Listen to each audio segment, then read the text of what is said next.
making the show. Part 2. You've been wanting part 2. We're doing part 2 of men and sex. Okay. You know, you guys are probably like, they are having too much fun. They are laughing about men and sex. We're not laughing at you. We're actually laughing about how silly we can be as women when it comes to handling men. They're not that complicated. We make it complicated. And we make ourselves complicated for men to understand. Confusing. Yeah, very confusing. And then guess what? They're frustrated. Yes. Okay? So we don't want that. We don't want frustration. We don't want confusion. And we definitely do not want complicated. However, we do want mystery.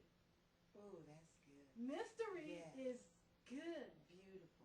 And a lot of times we don't have mystery. We tell it all. We do it all. But just a little bit at a time. Someone not knowing all of you. But know that they do know needs to be true. Yes. And that's it. Yes. Let's talk about using ourselves or even our bodies, especially when we're dealing with our mate, and having sexual language with our bodies. And this is not even intercourse, but this is just our body language. One of the things that I like to do, and I'm going to use Roz, she's a good friend, as an example, especially with your husband. You know, when your husband is talking to you and he's sitting right next to you, kind of lean in the shoulder. You see that? Pull it back, lean in. That is sending a signal of intimacy, that you're into him, okay? You're not pulling away from him. You're into him. Let me add to that. That is a very good technique. And another thing that I do, when I'm talking to my husband, I make sure I'm looking at him in his eyes. Oh, yes. And when I'm saying something, every now and then I would brush him on his arm. Touch him. You know, and with not going any further. And you don't know what that does to me. Yes. But just to be somewhat touchy, not really seductive, but just innocently touching him. But it's not really innocent. Oh, eye contact is so wonderful. Yes, it is. A lot of times the eyes tell you. So when you're looking in someone's eyes, they can see the sincerity of your heart. Oh, yes. And that's what you want. You want your husband to be captivated with you. So for him to be captivated, you need to look him into his eyes, and you look into his eyes, so you both can really speak directly to one another and feel each other's essence. Yes. And something else that's really sexy, a lot of times we talk about looking into the eyes should be first. And then when it gets a little bit more heated, you look at him and his lips. And just look at his lips. Stare. And then look at his lips. Well, stare. Stir. Stare. You're stirring of something good. So those are wonderful ways, you know, as well, to be able to use your body, touch, and your voice. A very loud voice. Hey, boy, come on over. No. Use the feminine voice. Femininity. Soft, yes, and approachable voice. You know, when he's talking to you and you're talking to him, you don't have to yell or talk to him as though he is a boy. Exactly. Never talk to a man or talk down to a man as though he is a boy, especially if he's your spouse or if he's someone you are interested in possibly marrying. Yes, that is so beautiful. You know, I have a friend that I love the way she treats her husband. And one of the ways to get things out of a man is to not just ask for it, but to honor him. When you honor your man and you build him up and let him know that he's the only one and everything he does is right, even though it's not, there's nothing that you can't get. There's no love that you can't receive. Not just material things, but the love, the warmth, the affection that we need as women, and we have to have it. Men don't always have to have that love and affection all the time, but we as women, we love to be nurtured. We love to be romanced.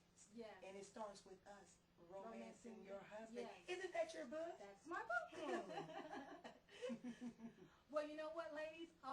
You can also add to that, which is so important, which she's been trying to say in almost a nutshell: praise, adoration, exaltation. He can't get enough of it. We can always find the things that are wrong, and most people do. Most people can easily find what's not working. can I say something with that? Most people can usually find what's not what. A lot of times, we as women, we contradict our husband, or we complain, or we down our husband. But you know, the greatest thing that a husband needs to know when he's not wrong. Yeah. He doesn't never need to know when he's wrong. He knows when he's wrong. Exactly. But we always tell him. Yeah. You might say this. Try this throughout this week after you hear this podcast. Baby, maybe consider this way. Or what do you think? What do you think about doing it like this? I don't know. Maybe. What do you think? And you still give him that power. Yes. And men gotta have power. Yes. They gotta have it. Yes. You already have your power. Yes.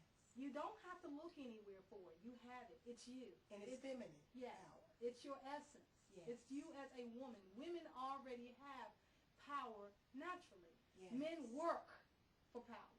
Right. We don't have to work for it.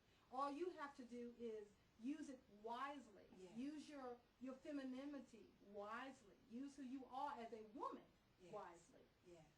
Now, how about just a couple of tips when you're ready to really actually get to that moment of intimacy with your husband? I like to suggest one, and then you suggest one. Okay. One of the things that I think is always wonderful, because food is the key to a man's heart. Oh, she went to food. I went to food. Oh, she didn't. I love playing with food. One of the things that you can do is, and try this, okay? Especially for your wives, turn your bedroom into your own dining area. Oh my goodness. Okay? Set up, even if it's on the floor, throw out some blankies or whatever else. Get your wine, your champagne. You don't have to cook. For those ladies saying, I don't cook, order it out, act like you cooked it. Okay? Put it in some nice dishes. Put your plates out, your silverware. Have some music playing in your room. And by the time, look, one of the things that I love to do is put sticky notes everywhere. Oh, that's so Have fun. him Romantic. follow the notes to your room, to your own private dinner, and you can send him an invitation pre-hand to let him know he is going out for dinner, but the out is actually in. I just want to ask a question. What? Would it be all you can eat? Yes! Oh, I'm sorry. All you can eat. You have an idea? I'm innocent. No, she's guilty. But I'm proven innocent afterwards. Okay. So, how about you have an idea to share with us? You know what?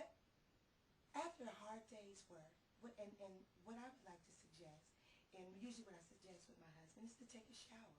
And in that shower, you're just rinsing him down and just taking care of every aspect of his body, and then dry him off, and then lead him to the bed.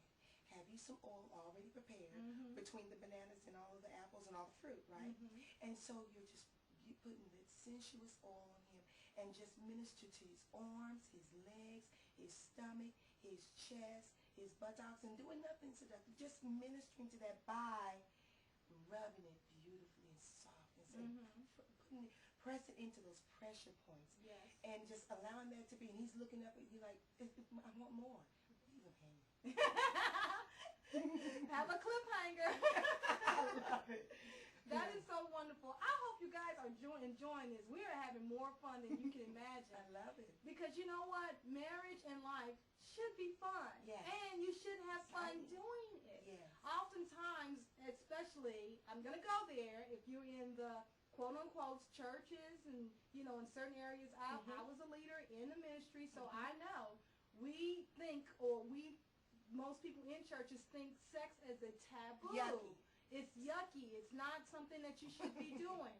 And you just lay there. You do your business. Well, no, you're not. You're supposed to have fun. It was created, and we were created to enjoy one another, to have pleasure. You know, there's a scripture one that another. says that the bed is undefiled, and I love that scripture. Everything, there's nothing that you can't do if it's okay with you. If it's not okay with your body and you'll know when things are not okay with you, because you'll have a little alarm that goes off. This is not something I want to do as a feminine woman or godly woman. Yes. But I believe the bed is undefiled, and there's nothing that you can't do in your haven with your husband. Well, thank you so much for joining us today. We got to go. But reach us at www.theenashow.com and Roz at www.pozroz.com.